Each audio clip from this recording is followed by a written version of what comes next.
বাহারুদ্দিন সাহেব বরিশালী শালার হারামির বাচ্চারা মুখ ভরে ধাড়ি রাখিয়ে ওকে মুখ ভরে মুড়েবো আমি যদি আল্লাহ কোনোদিন আমার দেশে নাই। এ দালালের কাজ কি? দালালের কাজ তো গ্রামতে লোক খুঁজে এনে যে কোনো অফিসে ধরাই দিয়ে তুই এসে 1.5 লাখ নিয়ে চলে যাবে আপনার 5 লাখের পরে। তো অফিস কি আপনার বাল ছিঁড়ে নাই কোম্পানির ভিসা দেবে? এইগুলো মাথায় ধরে না। আর দালাল কি ঘরে কি ওর ভোর কাছে শুয়ে কি ভিসা বানায়? এত সহজ না, যে কোনো দেশের ভিসাটা এত সহজ না। আর কোম্পানির ভিসা আমি ট্রাক ভরে পাওয়া যায় না। অফিসে যাই দেখবেন, ভালো ভালো অফিসে যাবেন যাদের লাইসেন্স আছে, সেসব অফিসে যাই দেখবেন ওই বাস্তা ভরে ভিসা পাবেন না। তারা গিলি আপনার শিডিউল দেখাবে যে এই জায়গায় এই কাজ আছে, এই জায়গায় বেতন আছে।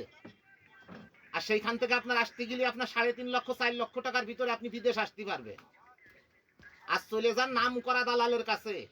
আব্বাস আলী, বাহারুদ্দিন সাহেব বরিশালী শালার হারামির বাচ্চারা মুখ ভরে ধাড়ি রাখিয়ে ওকে মুখ ভরে আমি যদি আল্লাহ কোনোদিন আমার দেশে নাই। শালার পয়গম্বরের বাচ্চারা ওর বাপেরা এই দেশে ভিসা বানায়। ঝড় বৃষ্টি মানবো না, ডিউটি ছাড়বো না, চলে যাচ্ছি ডিউটিতে, কোনো সমস্যা নেই, আসেন। তবে অনুরোধ করবো এরমের বাপ বঙ্গি দেখা এয়ারপোর্টের তো ছবি তোলার কোনো কারণ নেই। বাপ দেখাবেন এই দেশে আইসে যখন টাকা ইনকাম করবেন তখন। তা না হলে ওই নিজের ওই ছবি দেখে নিজের ভিতরে আছে ঠুকরে ঠুকরে খাবে, যাহারে আমি কি পোস্টটা করে আইছি রে বিদায় বাংলাদেশ। আরে কষ্ট লাগে ভাই, খুব কষ্ট লাগে।